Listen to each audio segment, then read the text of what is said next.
Hi friends, YouTube family అందరికీ ధన్యవాదాలండి.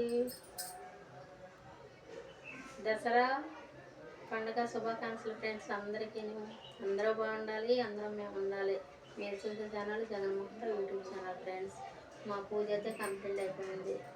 గాళ్ళు కొద్దిగా సేమియా కాసాయి ఫ్రెండ్స్. అందరూ బాగుండాలి, అందరూ మేము ఉండాలి. ఇప్పుడైతే మా పూజ కంప్లీట్ అయిపోయింది ఫ్రెండ్స్. మీ పూజ రెడీయో అవ్వలేదో కామెంట్స్ బాక్స్లో కామెంట్స్ చేయండి ఫ్రెండ్స్. బాయ్ మరి.